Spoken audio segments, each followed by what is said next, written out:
My name is Eric Van Horn. I bought my first franchise in my 20s, and since then, I've owned 6 brands with 25 stores in 8 states. I've also helped 1,000 people find the right franchise for them.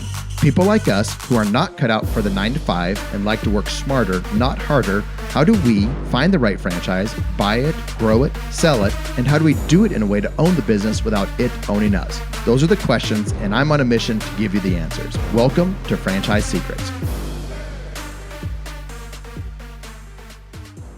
Welcome to the Franchise Secrets podcast with your host, Eric Van Horn. And today's guest is a great friend of mine, Dan Castellini. We've been business partners in multiple businesses, grew up in franchising together, experienced ups and downs, and we've made some great decisions and have made some poor ones along the way. And franchising has really something that I look back in my life, and I know Dan does as well. And it's like that has got us to where we are today. And we're extremely grateful for the franchises that we've been a part of, the mentors that we've had along the way, and just the friendships that have been built. So Dan, welcome to the show. Yeah, thanks, Eric. No, 100% true. I mean, it's become our life, really, right? Funny coming out of it. As you're going through it, I'm thinking about it too. Just aside from all the business aspects, is I think every single person in my life, at least the best friendships I have, are kind of came from the franchising industry too. So it's definitely become who we are, right? Oh yeah. And I think that's one of the probably the least understood things of new people getting into it is just the brain power that you get and the real relationships and friendships that you get. And it's like with anything, if you only get out of it what you put into it. And I see a lot of people, franchising can be an island, franchisees can be an island unto themselves unless you, and all of us can, unless you actually take the time to build relationships. And you and I have both done that with multiple people and multiple brands. And that's one thing that has made my success come faster than without those relationships. Yeah, it's funny because I just reflecting too. When I came out of the corporate environment, I remember going to my first discovery day, and I always felt like kind of the odd man out in the corporate environment, right? Everybody's doing the picnics on the weekends, and we're talking stock market investments, and this football game and that football game I watched, and who won and who's my team, and never really was kind of a big sports fan, but it's always kind of felt like the odd man out in the corporate environment. Come out of meetings, I'm like, all right, well, I'm just going to go get done what we need to get done, hit our numbers, and be done for the quarter, right? And coming out of the first discovery day I ever went to, it was the first time I just was there for a couple hours, right? It was the first time I was like, man, this is actually where I've actually found people that I can actually have a conversation with in full alignment, right? And you don't find that too often. So it's interesting. I mean, almost 20 years ago, like you said, but coming out of that, that meeting, feeling, I think I remember even told my wife at the time, like, this is the first place I've actually felt like these are my people, right? Yeah. You search for that for a long time, right? So it's it really helps when you find that to drive something. We're lucky we found that when we were young too, and we had good mentors along the way in franchising, and I think both of us have gone on to appreciate the mentorship that we had early on, and at the time we appreciated, but I have a deeper level of appreciation for multiple mentors that have helped me along the years. Yeah, no doubt, and it's funny. I mean, how often does that come up in our conversations weekly, right? Oh yeah. So someone remember someone used to say this, or someone said this, and kind of was so true. I know. We just did it and didn't even know then. And now you live it. It has a deeper level of meaning after you've gone through different things. And let's go into that. We've seen so we're going to talk about the evolution of franchising from a franchisee's perspective, because that's most of our life has been in franchising, has been as a franchisee. And so we've seen this change as we've purchased different businesses, as we have gone on to do different things within franchising. There's definitely been a change and a shift. And I've been a part of that shift at different times. And so have you. But let's go back to the beginning. And we just want to talk about how the landscape's changed, how the founders have changed, how growth strategies have changed in franchising, and how all of that affects the franchisee. Yeah, man. I mean, it's funny. We were talking earlier, right? It's just so much more complex today than it used to be. There's so many different ways that people build a franchise. So much more to look at when you're investing in a franchise now. Back when we started, right, it was mostly all passion founders, right? Yeah. So it was a guy who found a business, created systems, was intimately involved in how it was successful, from bootstrapping it, or using family money or something like that, to getting people involved, to licensing, to franchising. And then of course the way that they used to bring in money was through sales of franchises. And now, franchising becomes such a big thing that you've got PE firms that are, putting teams together to go build a brand, and putting all the money up front behind, in front of sort of the proven structures, and so on and so forth. So it's made the landscape fun, exciting. And you got to go out there, what we do, with a whole different set of lenses to look at these different brands, right? So yeah, it's changed a lot for sure. Yeah, when we first got into it, I hear so many people, they come to me, they want to buy a franchise, they're looking at franchises, and they want to be where I am today, where you are today, and they want to be where we are today tomorrow. And, we've been doing this for almost 20 years, and we've learned a lot along the way. And I think that people can speed up success because of the way things are positioned now in franchising. And if they Yeah. have the right mentors and the right systems, and they can anyone can grow faster if they want to, and have more success quicker if they're doing it the right way. Back in the day with you and I, we got into it, and we were ready to put in the work. I mean, I Right. didn't have a corporate job. You did have a corporate job. And it was, we were putting in the hard work. We were putting in the hours. It looked different for both you and I, because you were, you still you had vacation time that you were using back then. But the Yep. business, like my mindset, like this has to work. It wasn't an option. Yeah. Was not an option for it to fail. And it wasn't Yeah. always easy, was it? No, not at all. It's funny, right? Last time I was moving, remember I sent you a text message. I said, "Hey, Eric, I ran across this fax that I sent my first development guy, right? And said, hey, I really want to get this franchise going. I got about, can I get this thing going for $5,000? I think is what the fax said, right? Just an illustration of one, how naive I was, two, how much money I didn't have, right? And really the drive to do something different though and make it happen. Like you said, I mean, when you put everything you have, I mean, I took a loan on my 401k the first time, right? I mean, that was scary as heck, right? So, but when you put all of it on the line, I mean, and you're young like that, and you've got a family. I mean, it's a different ball game than the way we look at things today, for sure.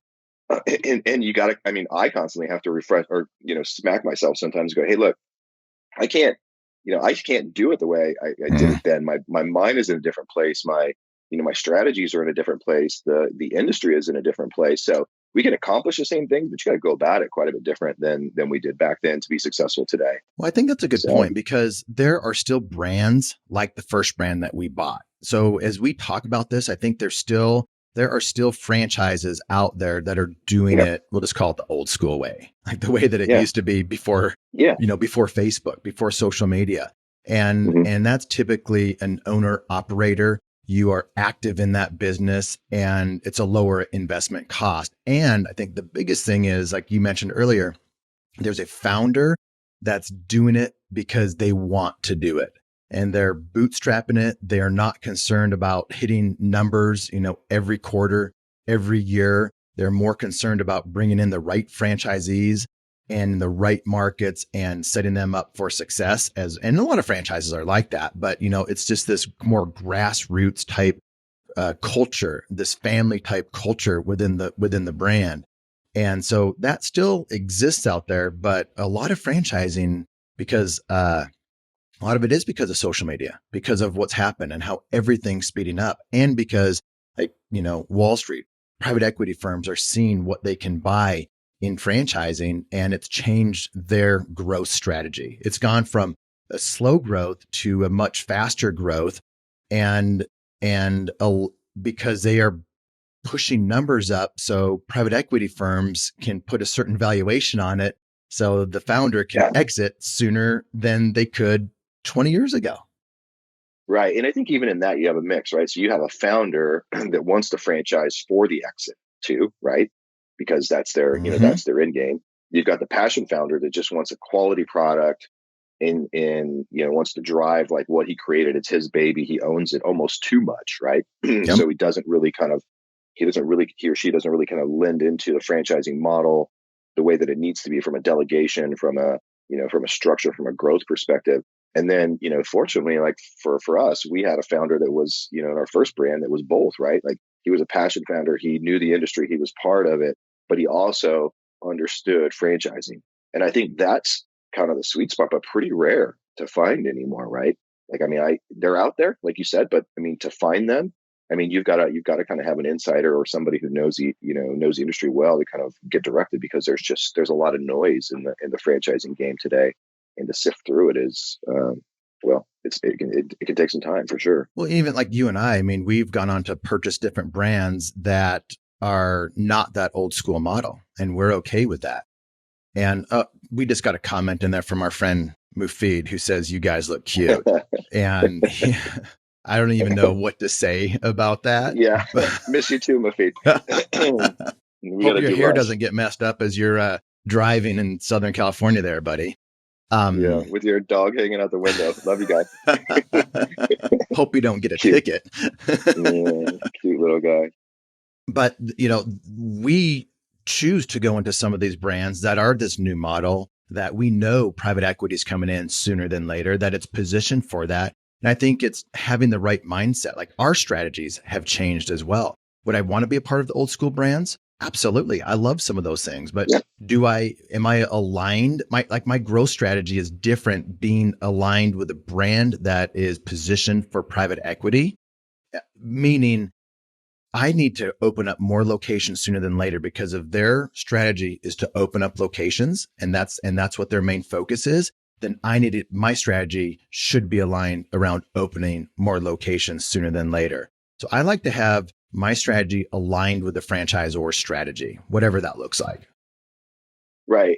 Yeah. I mean, I think that's exactly it. And the challenge in that too is understanding, like, is the strategy just to get stores open? Is the strategy to, because you're growing so fast, right? We've been a part of brands like that too, where you can grow really fast, but you can grow as fast as people and capital allow you to, right? And so the capital is either coming in from an investment perspective, your own funds or somebody else's, or from the cash flow from the business, right? So super important to understand where franchisor is at in their profitability scale too, right? Because as you and I know, those things are constantly refined.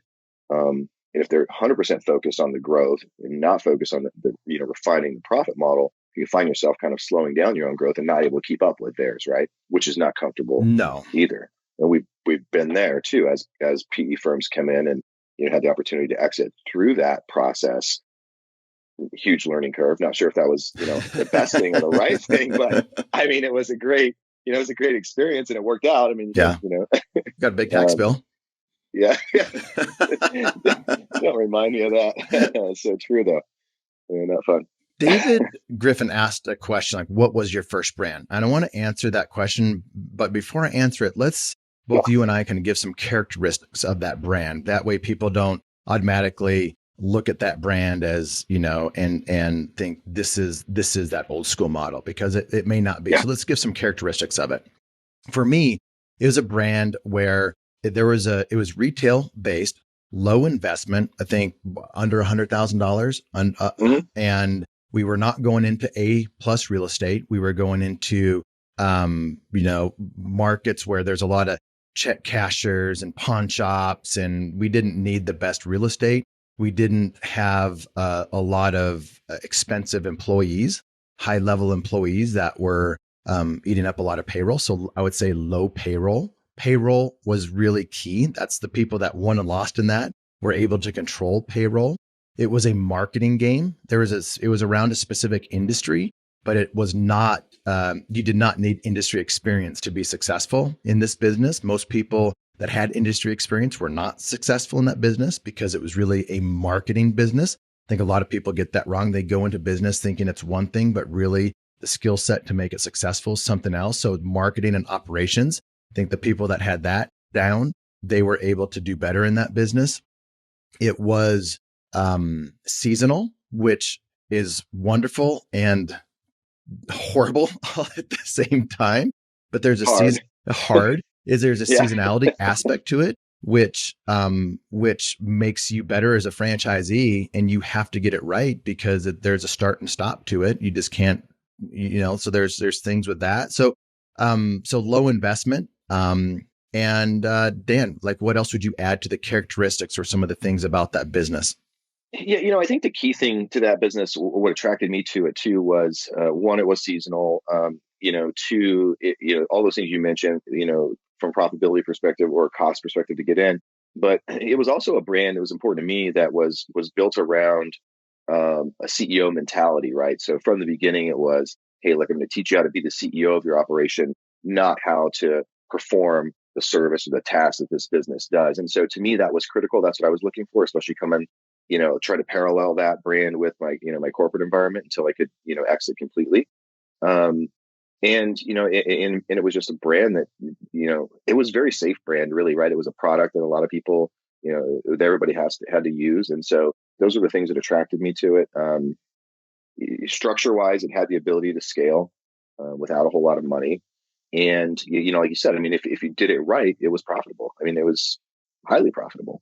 And so, and it was a fast paced brand too, right? So, I think that's one of the things about it. It was fast paced. And I think that's one thing that actually made the brand better because they mhm, had to have specific things for the franchisee to do at specific times. Because if they didn't do it, like if they didn't do it exactly like they were supposed to, then your year is shot. And that's right. and so the pressure was on the franchisee to execute the system correctly and at the right time. But as I look back on it, there was a lot of pressure on the franchisor to make sure those systems were dialed in. So they had to do it. And a lot Yeah. of franchisors, they don't have to have that now. And they don't have that. Yeah, there's not that same urgency, right? Like, I mean, right, yeah, you're right. I mean, in that business, a day was a week, right? Sometimes a month, as opposed to a normal business. And, I was on a call yesterday with a CEO of another brand that we're working with, and we have more time to figure that out in that brand. It's not the same urgency. And so you're right. It doesn't, you can actually procrastinate, if you will, is probably not the best term, but you just don't have to do it tomorrow. It doesn't have to be done today, like it did in that brand. And I think, and we've had several friends that have come out of that brand, and we've said, hey, look, if you can make it in this industry, in this brand, with that same drive, you're going to make it in anyone, right? So, yeah, I mean, it was a good place to start, and the thing is going back to what we talked about earlier on, is like, some great mentorships came out of that. I mean, the founder was passionate, had experience in franchising, and really cared about people, helping people build an organization that was scalable and into his core beliefs, right? Which was be the CEO of your business, not, Mm-hmm. you know, not sort of work in the business. And so I think I mean, I can speak for myself, but, a lot of those things really resonated with me and aligned with my thought process. I think early on in franchising, and you and I had this conversation too, is it's kind of was the onslaught of the Rich Dad Poor Dad stuff and Cash Flow Quadrant and E-Myth, and those were all books that really drove my mindset in regards to what a business really should be and how it should be operated, so that we can do all the things that we've done over the time, which is enjoy life and not let the business run us, right? Or if you do, it's only during key critical times, and when those are. Well, let's tell people what the brand is. Some of our friends out there know what it is, but the Yeah, brand was called Liberty Tax Service, founded by yeah, John Hewitt. And that's where we got our start. Went to the traditional discovery day and ended up buying and went through training. And as I look back, there was a lot of really good training that happened. And it was a brand that yes, and we got on the inside of it too, because we were franchisees. I became a corporate employee. You were always a franchisee, but I think one of the things that we did best is we learned how to get on the inside of the brand, become friends with the founder, become friends yeah, with C-level executives, and become friends with people that were hands-on support.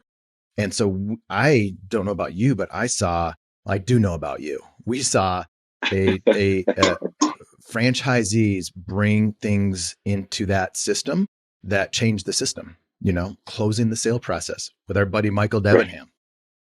There's yeah, a lot of things that how we saw what I thought was a fairly mature franchise. When I bought it, I realized it wasn't.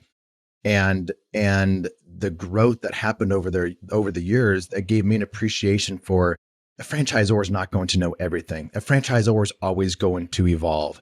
So the yeah. franchisors evolve and the franchisees evolve, but this whole franchising space has evolved. Obviously, that's what we're talking about today. But how did you see some things at the micro level, at the franchisor level, evolve over the years that you were in it? Yeah, I mean, again, it's you and I sat in multiple of these discovery days together with these different brands as we've gone through it, and it's again, and I remember when we're in Arizona. I think that was our second or third brand, right? And the same thing, like, okay, it's all about the leadership, right? It's all Hmm. about the product, the market's a market. Yes, you have to analyze that, but it's about the leadership. And so back at Liberty, that's what you had. You had John Hewitt, who was stern and standard and knew the standards of the industry inside and out, right? But was flexible enough to listen to franchisees' experiences and really sort of like incubate them, right, in a kind of a quiet little area until they were proven, and then roll them out to the brands instead of just saying like, "Hey, look, I've been in this industry for 40 years.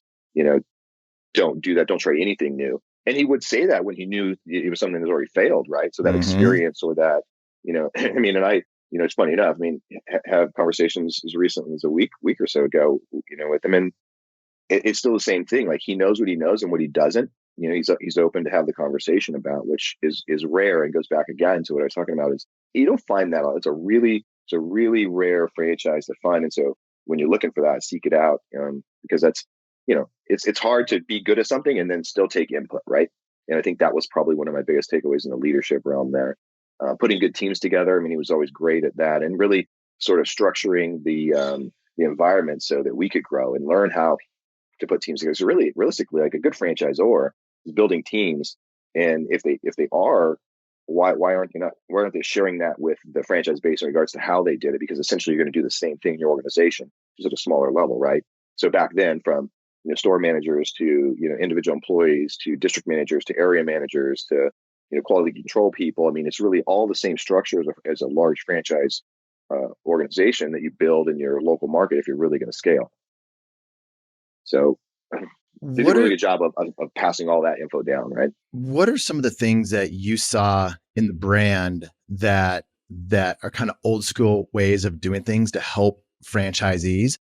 One of the things for me is John would have during the peak part of the business, there's times where you had to get things right. There's like a certain period of time, a few months really, and there were conference calls daily with Daily. I was just him, thinking about that and yesterday. he was interviewing franchisees. So it wasn't just the franchisor saying, you should be doing this, you need to be doing that. But he had franchisees on there that would tell people what they should be doing and they're really what he was wanting to be done. So they were the ones presenting it, but it was really strategy that he had. So it was a great strategy. I mean, you can rule with an iron fist. We're the franchisor. We know what to do. You need to be doing this, or you can have your franchisee base bought into what's doing because it has to actually work if the franchisees are doing it. And so franchisees were on these calls many times saying, this is what's working. You should try this. And then instead of the corporate office getting a million calls on what to do, now that franchisee had to take a million calls. I was a guy always calling, but I was a guy that was on the calls sometimes and I was getting the calls. And as I look back on that, that was how relationships started with different people as well, because you saw who was the top. And I think in franchising today, people really don't know who's the best because their numbers aren't out there. They're not, the yes people in many cases are on these conference calls, are being presented as the best franchisees. But back then, I mean, it was the best franchisees in whatever specific area they were best at. Maybe it was operations, charge Right. more and be worth it. Remember that came out of, Yep. I think that was our buddy Dan Roman out of Detroit, Hmm. to charge more and be worth it. And that gave us a different mentality. But all these different things came from franchisees. And then we became friends with those franchisees. Right. Yeah. I mean, that's exactly how it worked. And I mean, again, it's the leadership, right? Like the guy knows that this is how people are going to respond, and it wasn't just it wasn't just any franchisee on that call, Eric, either. It was whoever was the best at what subject needed to be communicated that day, and they would pick them, right? Like you said, so if they're great at marketing or right in the middle of the marketing season, it was, hey Eric, what did you do today that drove you 50 more customers? How did you do that? Tell the other 2,000 franchisees on the phone. I'm sure they want to hear it. Yep. And you would tell the story, right? And we'd all listen, right? And then we'd go do that today or tomorrow. We'd have the team, hey, here's what you're going to do tomorrow, and we get the same results, and then the whole brand would benefit from what you had success in yesterday. There are And things it was a great way to do it. there are things that you and I and our buddy Ryan Perry and John Hmm. Balke give our shout out to some of our friends that they and we still do today, and we hear of somebody that's good doing something different in their market, we don't go out there anymore ourselves, but we will send people to go visit different franchisees that are doing well to learn from them. And I just don't know a whole lot of people doing that anymore. No, yeah, I certainly haven't seen it in any brand in any significant way since then. So it's and it was a large catalyst to the growth of I think the company overall, right? Um, so yeah, there's things like that, Eric, that I think you and I talk about often that I think we still probably engage in our own micro settings. And I know certainly that we've started to do amongst other brands that we're involved with now, with top performers on a, you know, call it fractional basis, that, to create some of those same successes. But I think really too, it isn't until now, talking about the evolution, that we've really kind of looked back and said, okay, wow, now we've gone through several brands. What's the best of all those brands, and how do you implement them into what you're doing now? And for you or myself, I mean, it could be in the actual franchise, it could be in a different side of the business that we're looking at. I mean, those are just all things. Like we've got several friends that are franchisors now too, right? Mm-hmm. And so taking a lot of those learnings and putting those into these other franchise models, helping franchisors or letting them have exposure to these things that were made us successful or made the brands that we were with successful is really key, I think, going forward. So Yeah, there's been a lot of evolution with yep. us as franchisees. I mean, I'm starting a franchise with two other business partners in the roofing space. So we're starting a roofing franchise, and we're acquiring that. A lot of our other friends have gone on to, create different franchises, whether they buy them out, buy into it, or whatever. But we've all evolved.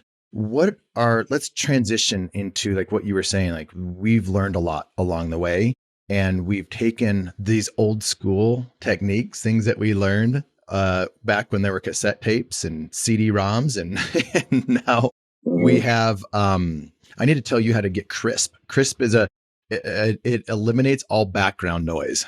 So,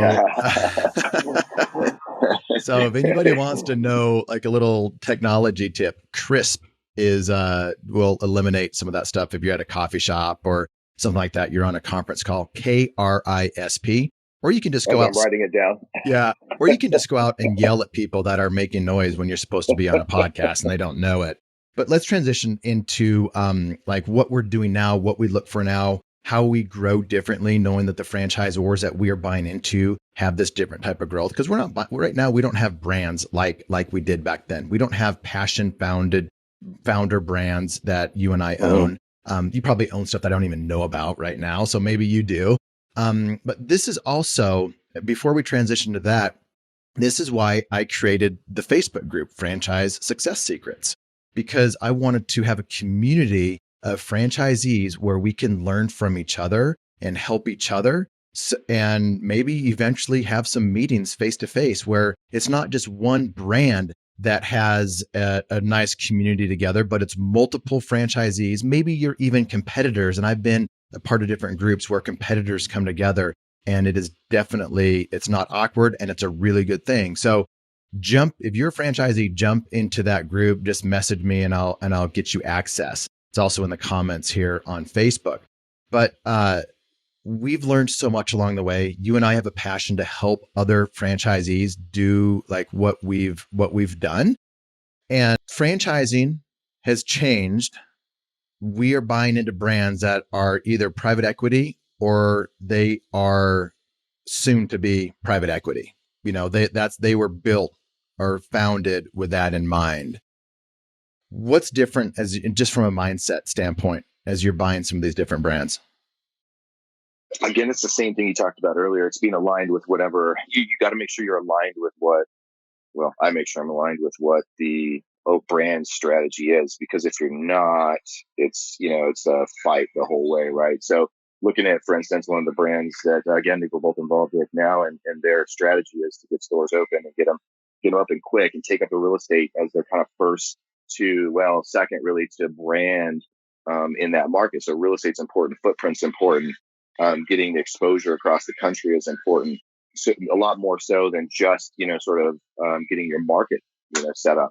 And so knowing that and understanding like, okay, if I get involved with this brand, like their mindset is going to be get these stores open, get these things open quick and as fast as you can. And, and so if you're not, I guess at the end of the day, if you're not in alignment with where they're at, then it's going to be a bit more of a struggle, right? I want to get into that a little bit because I've been talking about this more and more in the podcast. I see as a consultant, a lot of these consultants out there are pushing people into brands that are these private equity driven brands, and they're not ready for that. Like they need more hand holding. They need more uh, uh, attention from the franchisor. They need greater systems. They need the franchisor completely focused on franchisee success and not focused on franchisee growth. And yet they're buying these brands because they're selling out so fast. So if you are looking at brands right now that you are motivated because it might sell out, that's probably a real thing. It probably will sell out, but does that mean you should buy it? And the answer is 100% no. If that's what's driving you to buy, you should not be buying. That should not be part of your decision-making process unless you have business experience and you can afford to take a loss in that because it's not what you thought it would be like. And Dan and I are at that place. We're okay taking larger risks because of just our experience and what we've gone on to accomplish within franchising. So we're okay with those, I would just call it higher risk businesses, because you have to go in and you have to buy a bigger area. I shouldn't say we want to go in, buy a bigger area, because if this brand is a raging success, we want to be positioned to take full advantage of that. So that's what we do. You, as somebody that is just getting into franchising, probably should not have that strategy. You should probably be looking at the brands where the founder is still actively involved. The founder has that Thanksgiving test. You've heard me talk about that before, where like they would want you to come to their house for Thanksgiving and it not to be awkward. Like they want you to succeed that bad. Like they're selling it to a friend, not just somebody that's writing them a check. That's the kind of founder, if you are first getting into business, that you might want to align yourself with. And the reason, the way to find out if the founder is aligned that way is talking to franchisees, and they will know. And so talk to franchisees, find out if the founder is who you think they are. What else are you seeing, Dan, in some of the difference between founders today and founders back then? Yeah, that's definitely it. It's understanding kind of what their motivation is and what they want to do, and if you're aligned with it. And you talked about buying into something when it's selling out fast. It's we have this conversation a lot, right? I mean, it's scary. It's easy to do, and the same thing. I watch a lot of new people bite off more than they could chew because they hear stories like yours and mine, but don't really have the right guidance to make sure that brand's a good fit for them, or that they're in the right place with where that company is sort of set up. Because really, at the end of the day, right? Like, I mean, it is smart to take a brand, own a market that you can control, create some efficiencies through multiple locations, and build it out. But you've got to be prepared for that. That whole structure. So, again, does the brand have that infrastructure in place that we just talked about to help you be successful at whatever your level is, right? Like if you're going to need a lot of handholding, does the brand have that for you?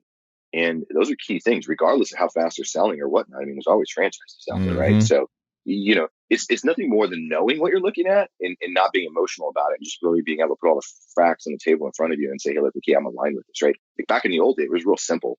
Like I'd go talk to franchisees, and I would say, all right, let me talk to your top 10 franchisees, your middle 10, and your lower 10, right?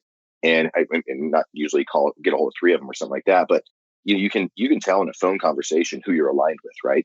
And if you're aligned with the guys that aren't doing well or in the middle, you got to be real honest with yourself to say like, hey, is this these guys are saying a lot of things that sound like me. Is that a good brand for me, or am I more aligned with the guys that are at the top? Then I know it's kind of a good fit for me too, right? So it's assessing the franchisor through the franchisees, kind of like you said, and that always was my biggest litmus test. So yeah, and that's it. I mean, because you can have some of the franchises out there now that look like they have a really sexy structure, right? They've got PE money behind them. They get beautiful offices. They've got tons of people in there, and that feels good to a lot of people, especially coming out of the corporate environment. But Eric, I mean, one of the things that again appealed to me early on with some of the early franchises was like, hey, look, these are our old tables from that used furniture store over there. We're putting our money into our franchisees and our systems and our software, and so we don't have sexy stuff here. But let me just be clear where our money's going. Yeah, you follow that money. And one of the things that I've looked back on when I'm in those early days, there's just that grit. There are people that were actually just working in the business and like they had that same mindset. So you need to have the right mindset.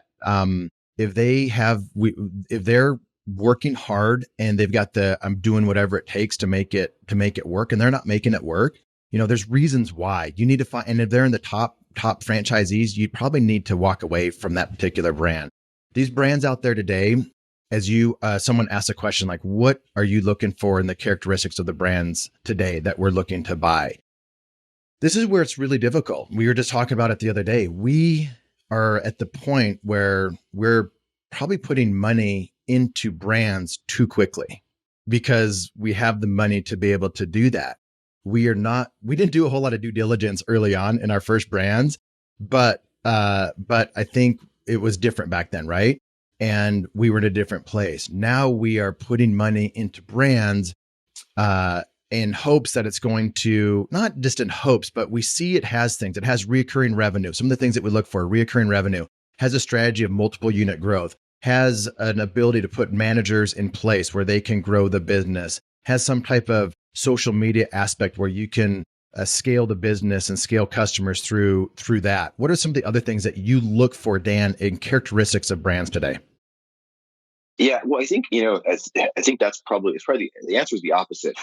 It's what I don't pay attention to anymore that I used to, and we had this conversation. It's when you're going from franchisee to area developer, which we haven't really talked about, doesn't exist a whole lot anymore because of PE money, to multiple unit franchise operator, and then to investor, right? I mean, it's one, risk tolerance is a whole lot different, right? Mm-hmm. And you're more secure in what we already know.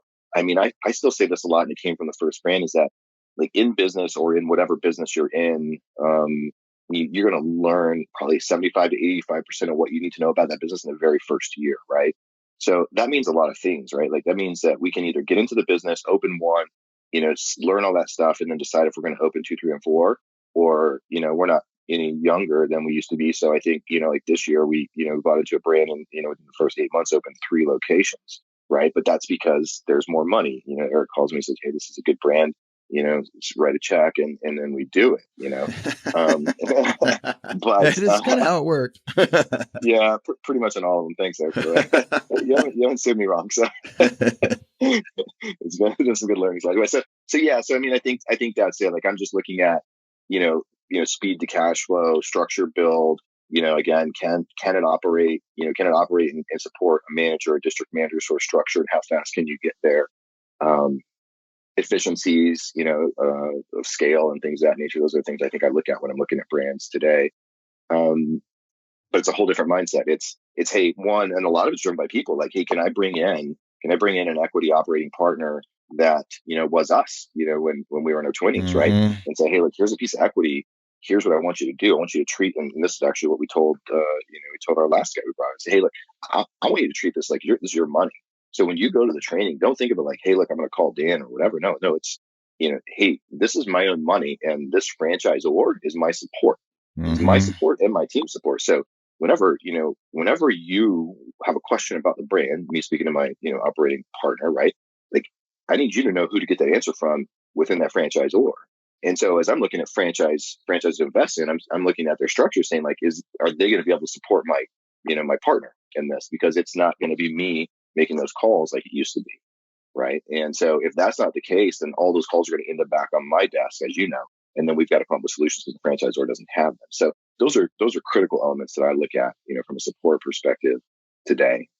That's we learned, organically from the past, not even knowing. Yeah. Oh, yeah. Exactly. Not even knowing we learned so much, not even knowing we were learning. The private equity, we've been talking about that and how brands are selling out to private equity, and it scares some people. From your experience, I know what brand that you and I were both part of. And I wasn't a part of it during the transition from founder to private equity. You were And I think there's some positive things out of that. Can you share, like, going from a brand or an example of going from founder to private equity and some of the benefits of that?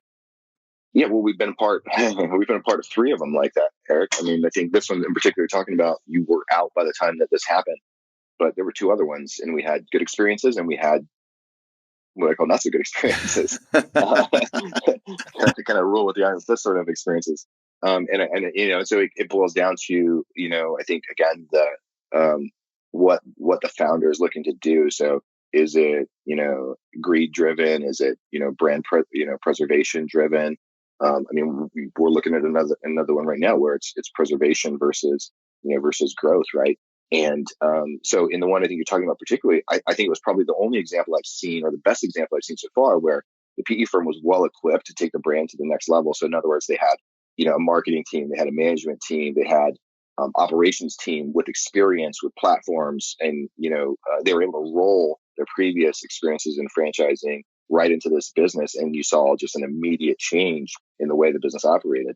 And so it was great to remove the founders who kind of hit that glass ceiling, right, and put an experienced team in place that was able to help it go to the next level.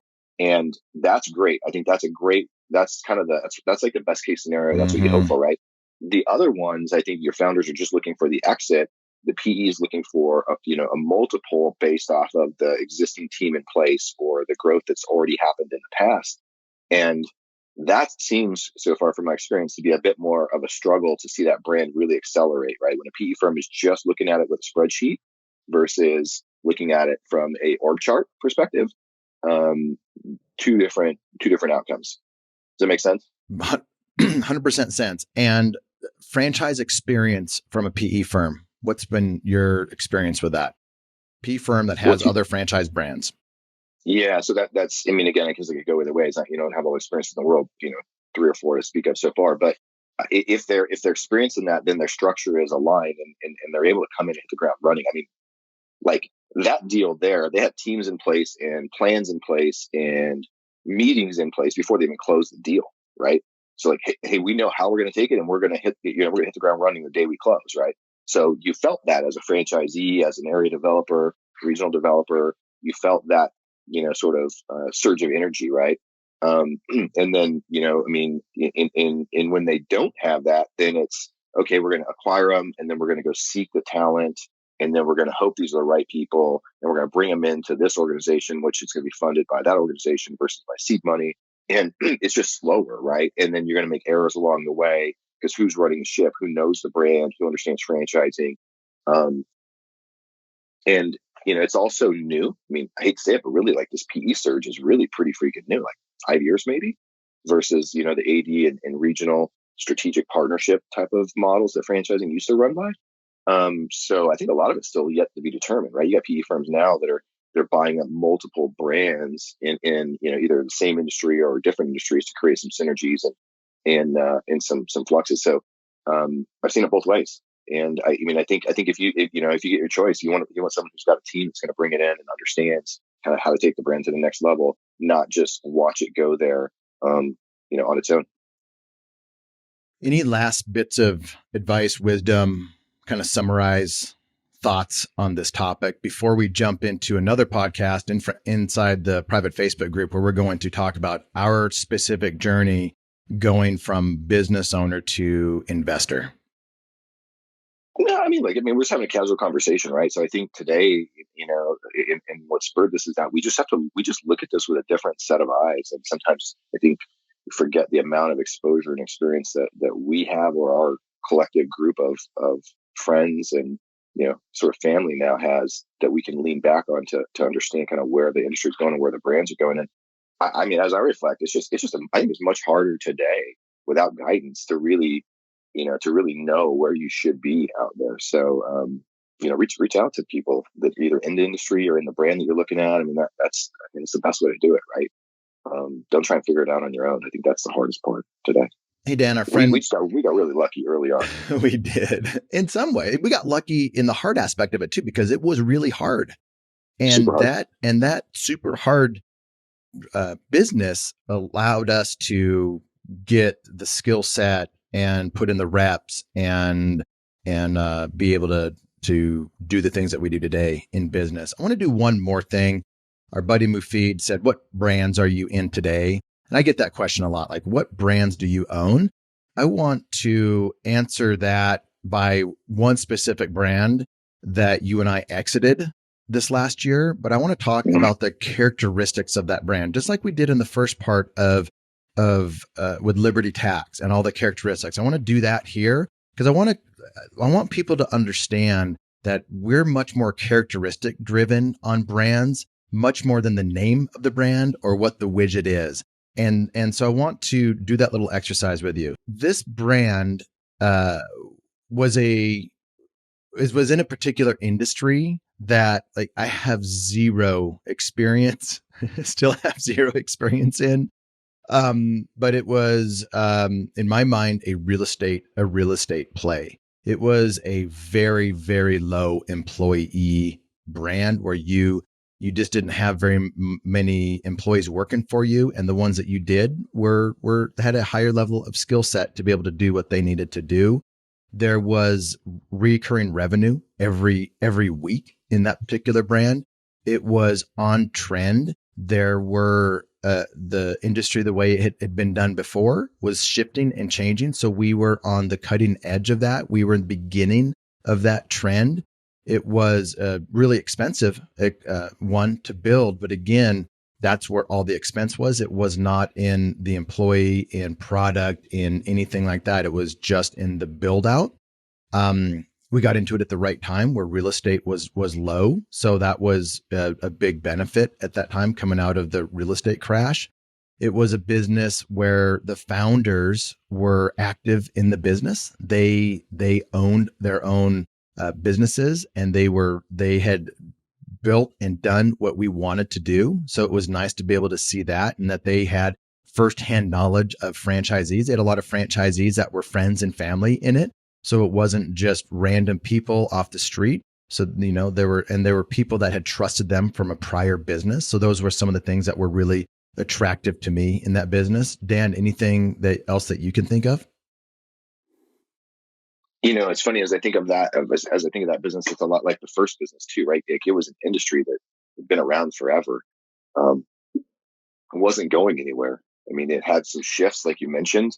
And we were on trend for those, for those transitions and shifts. But I think you hit most of the highlights. And I mean, to me, that the move, to give you an example, my mindset, the move to that brand from what I was doing before meant that, I could run, 12 locations with 5 employees versus, my 14 or 15 locations I had with 300 plus employees.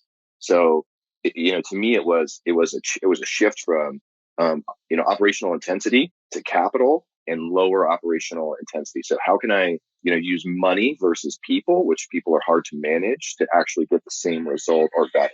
So there were few moving parts in this business. There's not a lot of complexity to it. There are ways to make a lot of mistakes, but that's where the franchisor had some things figured out. So they prevented us from making mistakes early on.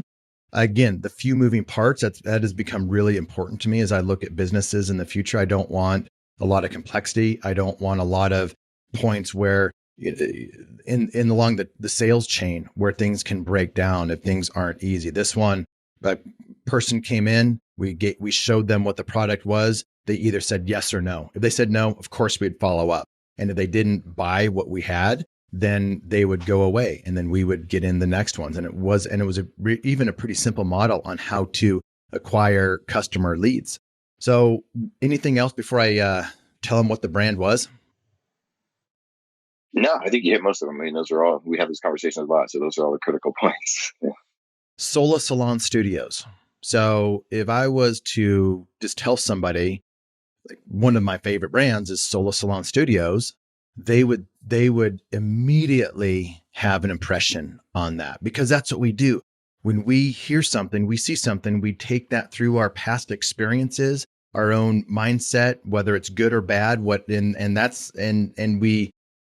that's the filter that we view things through. So if I was to tell somebody I own Sola Salon Studios, and I do this, people immediately think, boy, he must be a hairstylist, or he must be in the beauty industry. And like I said, it was a real estate business. It was not in the beauty business. And you can go on to different brand after brand after brand. And if you hear the brand name, that's probably not what the business actually is. In the senior care space, people think I am helping people. I am, doing so many good things in that business. And there are a lot of good things that happen in that business, but you are in a lower wage staffing business. In the senior care business, you're in a lower wage staffing business. And if you want to be in the staffing business, that's a good business for you. And you're in the marketing business there. In the salon business, the salon suite business, we were in the real estate business, and we were helping entrepreneurs go away from working for somebody to own their own business. That's what that business is. So that's why I typically don't just tell people the brands that I own. I own brands today that are not out on social media because I don't want people to think Eric owns that brand. I should buy that brand because it's probably not what they think it is. Dan? I'm going to get close to the screen again here and walk away because there's a ton of noise. But yeah, no, 100%, Eric. I mean, I think that where we look today at brands is not at all the same. And so the eyes you look at them with, I mean, I've never looked at, even back in the Liberty tax days, right? I mean, the best thing I want to do is be in a tax business. No, it was a building people business. It was building an operations business. It was taking the skill set that I knew from corporate America to build, districts and teams and people that could actually execute whatever the plans were for that business. I used to say, and you had this conversation too, I don't care what it is. I don't care if it's trash cleaning. It doesn't matter to me. Mm-hmm. It's about the industry, the structure of the business, and how can I operate it? Does it fit what I want in my life? Which is, I don't want to be there every day. I want to build a team around it and have the team execute it. And who is the team, right? Like, what does the team look like? I mean, is it lower wage individuals? Is it, got kids from high school? Is it, middle class people? Is it high wage earners? Like, who's part of the team of that brand that you're going to, you're sort of guide? One of the characteristics I loved about the early brand that we were with Liberty was like, hey, look, it was pretty simple. Like, you had one product, like you said, not a lot of stuff. There was, just a fair amount of moving parts, and every business has that, from accounting to finance, to HR, and all those sort of things. But there was one product, right? There was one product, there was one concept, and there really was, there was this idea of, like, all you have to do is give an average person a great experience, right? And you win. Yep. You get them in the door and you win. And so those are the things that I look at with any of these concepts today. Well, Dan, it's been fun. It's always fun to have these conversations with you. And I hope people got some value out of our take as franchisees, our perspective as a franchisee, what's happened in the franchising industry from our first brand to, I think that was probably our sixth brand that we exited. So that's it. If you want more information on buying a franchise, just you can reach out to me on Franchise Secrets, or just go to callwitheric.com. And if you're interested in that franchisee Facebook group, just check out the comments here or hit me up and I'll get you a link, whether you go to Franchise Secrets or you just go to my personal Facebook page. I'm happy to help you. Thanks for listening to this episode of the Franchise Secrets Podcast. Whether you're watching or listening, please make sure to subscribe to my YouTube channel and to whatever channel you're listening on. If you want my help with anything from buying a franchise to franchising your business, please visit franchisesecrets.com.